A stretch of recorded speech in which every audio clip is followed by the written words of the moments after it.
Hello everyone, welcome back to my YouTube channel. और आज हम डिस्कस करने वाले हैं यूक्लिड विभाजन प्रमेयिका के बारे में। यूक्लिड ने हमें एक विभाजन प्रमेयिका दिया था जिसकी सहायता से हम किन्हीं भी दो नंबर्स का जो महत्तम समापवर्त होता है, हाईएस्ट कॉमन फैक्टर होता है, इसे हम आसानी से ज्ञात कर सकते हैं। तो देखिएगा भाई कि किस तरीके से हम इसे काम में लेते हैं। यदि देखिए आपके पास कोई भी दो धनात्मक पूर्णांक दिए गए हैं, धनात्मक पूर्णांक का मतलब कोई भी दो धनात्मक संख्याएं अगर आपको दी गई है तो हमारे पास कुछ ऐसी संख्याएं Q और R हमेशा विद्यमान रहती है कि A को हम तोड़कर लिख सकते हैं बेटा BQ प्लस R के रूप में लिख सकते हैं। अब देखिएगा यहाँ पर BQ प्लस R आपके पास में क्या होगा। आपने एक थ्योरम पहले भी पढ़ी होगी, एक आपने पढ़ा होगा कि भाज्य बराबर भाजक गुणित भागफल धन शेषफल, भाज्य बराबर भाजक गुणित भागफल धन शेषफल। आपने इसको पढ़ा होगा।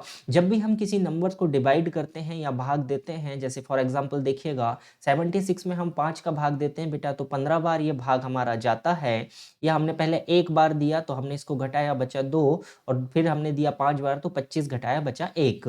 तो जो हम जिस संख्या से भाग देते हैं इसे हम कहते हैं भाजक या डिविजर कहते हैं। जो हमारे पास भागफल निकल कर आता है इसे हम क्वोशिएंट कहते हैं, ठीक है जी। और जिस संख्या में भाग दिया जाता है उसे हम भाज्य कहते हैं, और जो आखिरी में शेष बचता है उसे हम शेषफल कहते हैं। तो हम किसी भी नंबर को इस तरीके से तोड़कर लिख सकते हैं कि भाज्य बराबर जो भी हमारे पास भाज्य है, भाज्य बराबर हम लिख सकते हैं भाई जो भी हमारा भाजक है इसमें हम गुणा करके लिख सकते हैं भागफल का, और प्लस में हम क्या लिख सकते हैं बेटा जो भी हमारे पास शेषफल निकल कर आता है। ये आपने कक्षा 6 में पढ़ा होगा इसके विषय में। तो इसी की सहायता से हम क्या करेंगे, यूक्लिड की विभाजन प्रमेयिका का उपयोग करते हैं। देखिएगा सवाल से आपको काफी अच्छे से समझ में आएगा। एक बार थोड़ा सा स्टेप और आप देख लीजिए किस तरीके से हमें करना है। यदि हमारे पास दो धनात्मक पूर्णांक है बेटा C और D, है ना जी, तो HCF प्राप्त करने के लिए हम सबसे पहले क्या करते हैं, C और D के लिए हम यूक्लिड विभाजन प्रमेयिका का उपयोग करेंगे।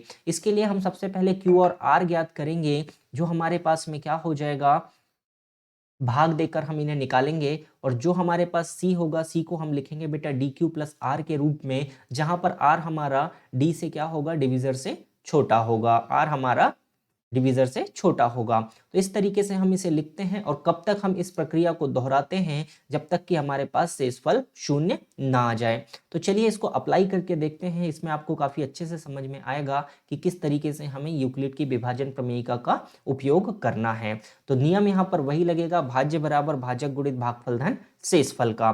देखिए एक एग्जाम्पल से समझते हैं। एनसीईआरटी से हमने एग्जाम्पल को उठाया है। एग्जाम्पल आपको कहता है 4052 और 12,576 का HCF हमें ज्ञात करना है। हाईएस्ट कॉमन फैक्टर या महत्तम समापवर्तक हमें ज्ञात करना है। तो इसे ज्ञात करने के लिए हम सबसे पहले क्या करेंगे बेटा, जो भी बड़ी संख्या होगा उसमें हम छोटी संख्या से भाग लगाएंगे। बड़ी संख्या में छोटी संख्या से भाग लगाएंगे। हमारे पास छोटी संख्या है 4052, इसमें हमें भाग देना है किसका, 12,576 से। यहाँ पर आप भाग देंगे, आप देख सकते हैं ये 4000 है और ये 12000 है। तो आप जानते हैं ये 3 बार भाग जाएगा। इसमें आसानी से आप 3 बार ही भाग लगा सकते हैं। जैसे ही आप 3 बार भाग लगाएंगे 12,156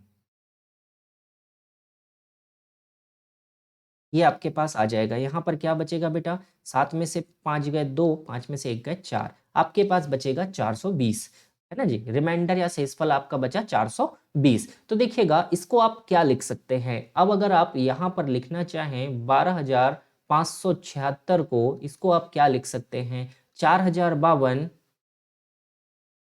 गुणा आप लिख सकते हैं बेटा 3, प्लस आपके पास क्या बचेगा, यहाँ पर 420 आपके पास में बच जाएगा।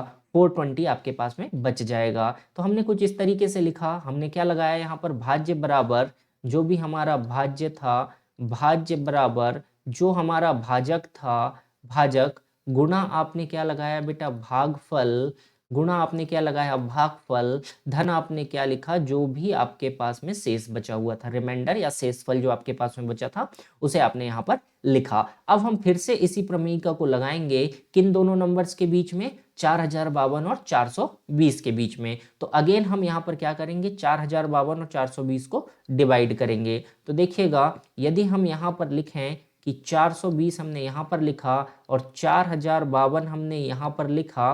तो अब आप डिवाइड कीजिए, देखिएगा 420 है ये बेटा, 9 बार समथिंग इसमें भाग जाएगा, 10 बार करेंगे तो 4200 हो जाएगा, जो कि 4052 से बड़ा हो जाएगा।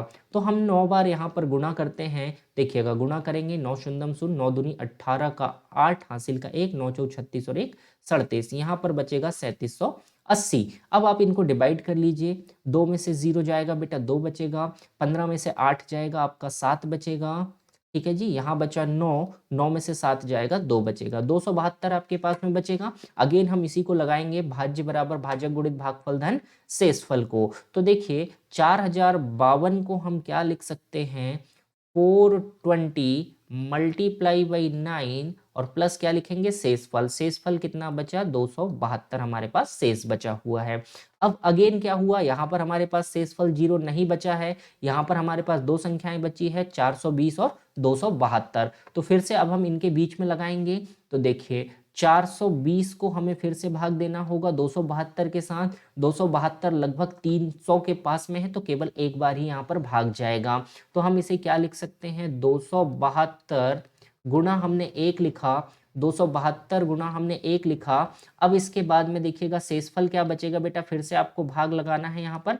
जैसे ही आप भाग लगाएंगे तो अब आपको देखना होगा शेषफल यहाँ पर क्या बचेगा। तो 272 को माइनस कीजिए, 28 और 20 आपके पास में कितना बचेगा बेटा, 148, 148 आपके पास में यहाँ से शेष बच जाएगा। अगर यहाँ पर 148 आपके पास में शेष बचा है, अब अगेन फिर से हमें क्या करना होगा, फिर से यहाँ पर हमें भाग लगाना होगा। किन के बीच में लगाएंगे, 272 और 148 के बीच में। यदि हम 148 148 को लिखना चाहें तो हम क्या लिख सकते हैं, सॉरी हमें 272 को लिखना होगा 148 के मल्टीपल में। चलिए 272 को लिखते हैं बेटा 148 गुना हम 1 लिख सकते हैं, 148 इंटू 1 लिख सकते हैं।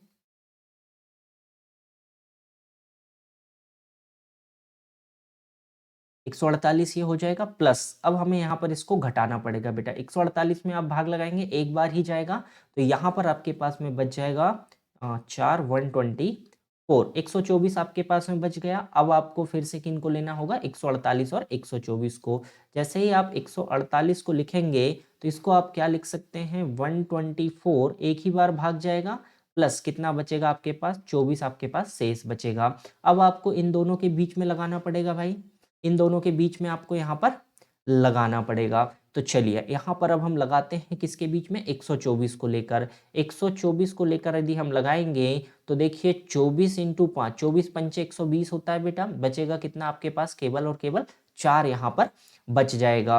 अब आपको किन के बीच में लगाना पड़ेगा, 4 और 24 के बीच में। जब आप 24 को 4 से भाग देंगे तो आप जानते हैं 4 इंटू 6 24 हो जाएगा, कुछ भी शेषफल नहीं बचेगा, कुछ भी शेषफल नहीं बचेगा।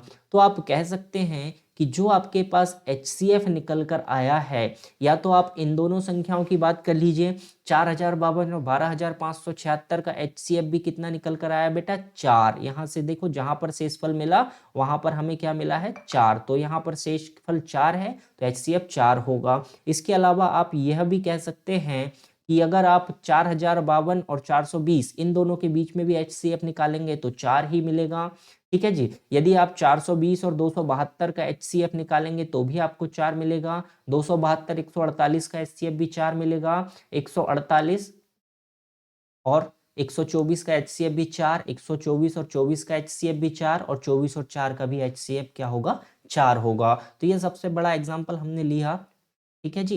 तो आई होप आपको ये चीज़ें समझ में आई होगी। कंटिन्यू हमें क्या करना है बेटा, डिवाइड करते चलना है। सबसे पहले हमने क्या किया, 4052 और 12576 को लिया, तो जो बड़ी संख्या है उसमें हम भाग लगाया छोटी संख्या से। 4052 हमने 3 बार भाग दिया, शेषफल बचा 420, हमने उसे लिखा भाज्य बराबर भाजक गुणित भागफल धन शेषफल के रूप में। फिर हमने किसको उठाया, भाजक और शेषफल को हमने उठाया। फिर हमने भाजक और शेषफल के बीच में भाग लगाया, फिर हमने क्या लिखा, भाज्य बराबर भाजक गुणित भागफल धन शेषफल के रूप में लिखा। फिर हमने उठाया किसको, भाजक और शेषफल को अगेन उठाया, और कंटिन्यू हमने इसी क्रम को रेगुलर चलने दिया। कब तक चलने देंगे बेटा, जब तक कि आपके पास में टोटल 0 ना आ जाए, शेषफल आपके पास में 0 ना आ जाए, तब तक आपको यही क्रम निरंतर चलने देना है। आई होप आपको ये समझ में आया होगा। अब हम आगे नेक्स्ट कंसेप्ट डिस्कस करेंगे। Thank you everyone, thank you for watching.